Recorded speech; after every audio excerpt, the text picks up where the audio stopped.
घर से एक सवारी निकलती है, कंधों को थामे एक जोड़ी बैग होती है और इंतजार करता खड़ा मैं उस सफर बस का। कंडक्टर से टिकट लेकर मैं खिड़की वाली सीट के पास चला गया, जो धूप से थोड़ी गर्म थी और गुलाबी मौसम के हिसाब से बहुत सही थी। बस मैंने भी अपना सामान ऊपर रखा और कानों में ईयरफोन लगाकर खिड़की के बाहर की दुनिया को निहारने लगा। और कंडक्टर की सीटी के साथ ही हमारी सवारी भी आगे बढ़ गई थी। खिड़की के बाहर जब भी मैं सर को बाहर निकालता, वो ठंडी ओस की बूंदें मुझसे टकराती, कुछ गुनगुना के कुछ कह के चली जाती और मैं जानने की कोशिश करता, समझने की कोशिश करता, पर ना जाने क्यों समझ नहीं पाता। खिड़की के बाहर घाटी में बैठे उन पेड़ों में उन चिड़ियों को देख रहा था, जो एक के बाद एक आसमान में गोता लगाई जा रही थी। वहीं बस के अंदर एक अंकल आंटी को भी देखा, जिनकी उम्र लगभग 55 से 60 वर्ष की हो रही होगी। दोनों मुस्कुराते हुए बातें कर रहे थे। तो कभी अंकल आंटी को खिड़की से बाहर कुछ इशारा करते हुए दिखाते, तो कभी आंटी खिड़की के बाहर कुछ इशारा करते हुए अंकल को दिखाती, और कभी आंटी अंकल को प्यार से लेकिन बड़ी आंखों से देखती। हर ना जाने क्यों मुझे ये सब देखकर थोड़ी हंसी सी आ गई थी। फिर आंटी ने ना अपने बैग से एक टिफिन निकाला और अंकल को आता कहती, ए जी जरा मुंह तो खोलिए। अंकल कुछ पूछने के लिए बोलते उतने में आंटी एक लड्डू उनके मुंह में डाल देती, और बाय गॉड अंकल का खुशी का ठिकाना नहीं था। फिर अंकल ने भी एक लड्डू उठाया, एक हिस्सा आंटी को खिलाया, दूसरा हिस्सा वो खुद खाए। फिर वो दोनों एक दूसरे कंधे पर सिर रखकर बातें करने लगे और उसी बीच उनकी आंख भी लगी थी। उस वक्त सूरत का तो पता नहीं, पर इतना पक्का था उन दोनों की सीरत बहुत अच्छी थी। और उस समय ना ऐसा लगा एजी में जो प्यार है ना, वो आजकल के बाबू सोना में कहा।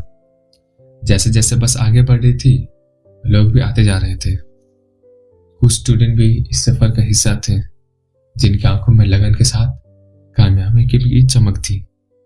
वहीं एक लड़का लड़की हाथ पकड़े हुए थे, जिनके कपड़ों से साफ पता चल रहा था वो दोनों साथ जस्ट उनके भी शादी हुई है और वो एक नए सफर की शुरुआत भी करने जा रहे थे। कई ऐसे भी थे जो अपने काम पर भी जा रहे थे और जिनका एक अलग ही अंदाज था। सफर धीरे धीरे आगे बढ़ता ही जा रहा था और हल्की सी बारिश भी शुरू हो गई थी और साथ ही सर्दी सी हवा भी शुरू हो गई थी। और मैं खिड़की के बाहर देख रहा था, तभी लगा कोई मेरे बगल में आकर बैठा है। बारिश की जो खुशबू अभी तक खिड़की के बाहर से आ रही थी, अब वो मेरे बगल में थी। जैसे ही मैं घूमा, मैंने देखा और देखता ही रह गया उसकी आंखों को। फिर उसने मुझसे पूछा, मेरे आंखों में कुछ लगा है क्या? मैं बिल्कुल शांत और उसे देख रहा था। फिर उसने मुझसे पूछा, क्या मेरी आंखों में कुछ लगा हुआ? फिर मैं चला, मैं होश में कर गया, नहीं नहीं नहीं, कुछ नहीं लगा।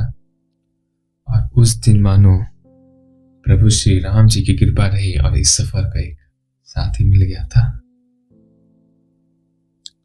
फिर वो कहती, बारिश हल्की थी और मेरे कपड़े भी गीले नहीं हुए।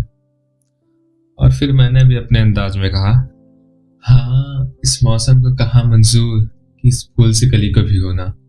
और वो जवाब में कहती, अच्छा जी। फिर हम दोनों हंसने लगे और बातें करते हुए बाहर की दुनिया को देख रहे थे, वो भी खिड़की से। फिर बस अपनी रफ्तार में आगे बढ़ रही थी और हम दोनों की बातें भी। पीछे से कंडक्टर आते हैं, उससे पैसे लेते हैं और टिकट देते हैं, और फिर हम शुरू बातें करने लगते हैं। और इस बात के चक्कर में ना हम ये तक भूल गए थे कि हमारे फोन तक स्विच ऑफ हो चुके हैं। और हम दोनों की बातें ऐसी हो रही थी कि लगा कि हम दोनों कितने पुराने दोस्त हैं। बट बाय गॉड, आज से पहले ना मैं उससे मिला था ना वो मुझसे मिली थी। हम दोनों टोटल अजनबी थे। यहाँ तक कि हम दोनों ने अभी तक अपना नाम तक नहीं बताया था एक दूसरे को। फिर भी हम बातें करे जा रहे थे। इसी बीच उसने मुझे अपना नंबर दिया टिकट के पीछे लिखकर मैंने भी वो टिकट लिया और अपनी जेब में रख लिया। और हमारी बातें भी फिर से चलने लगी। मौसम और भी ठंडा हो गया था, तो कुछ देर के लिए बस रुकी। मैं झट से नीचे उतरा, फिर वापस आया। वो हल्के नींद से सोई थी, मैंने उसे उठाया, ओए। फिर मैंने उसे एक गर्म चाय का प्याला दिया। फिर हम दोनों चाय की चुस्की देने लगे। जैसे ही बस खुलने वाली थी, मैंने उसे कहा, हाँ जरा रुको, मैं पैसे देकर आता हूँ चाय के। तो मैं बस पैसे निकाल रहा था और उसी बीच मेरा वो टिकट का नीचे गिर गया। देन मैंने वो टिकट उठाया और सीट पर रखा और झट से गया उसे टिकट वहां रख कर झट से के नीचे और पैसा उस चाय वाले को दिया और वापस आकर अपने सीट पर बैठ गया। फिर हम दोनों बातें कर रहे थे और इस बात करने के चक्कर में पता नहीं कब हम दोनों की आंखें लग गई थी। सबसे लास्ट स्टॉप मेरा था। कंडक्टर ने मुझे उठाया, बोले उतरो भैया, हम पहुंच गए। मैं उठा और देखा कि वो मेरे बगल में नहीं। मैंने कंडक्टर से पूछा कि वो लड़की कहाँ है जो मेरे बगल में बैठी हुई थी। उसने बताया कि वो तो आधे घंटे पहले ही उतर गई। मैं भी थोड़ा उदास हो गया। फिर मैं उतरा, रिक्शा पर लिया और चलने लगा। फिर मुझे याद आया उसने मुझे अपना फोन नंबर दिया था। मैं ऐसे कॉल करने ही जा रहा था कि मैंने पॉकेट में हाथ था और याद है कि अरे यार वो टिकट तो मैंने बस में छोड़ दिया। मैं तुरंत ही बोला, भैया घुमाओ रिक्शा। रिक्शा भैया भी हड़बड़ में घुमाया और चल दिए बस की तरफ। हम बस स्टैंड पे पहुंचे। वहां पर बहुत सारी बस खड़ी थी, पर हमारी वाली बस अभी तक जा चुकी थी। फिर हम रिक्शा के साथ आगे चलने लगे और मैं मन में एक ही चीज सोच रहा था, वो सफर में मिली, सफर का हिस्सा बनी और सफर के साथ ही चली गई।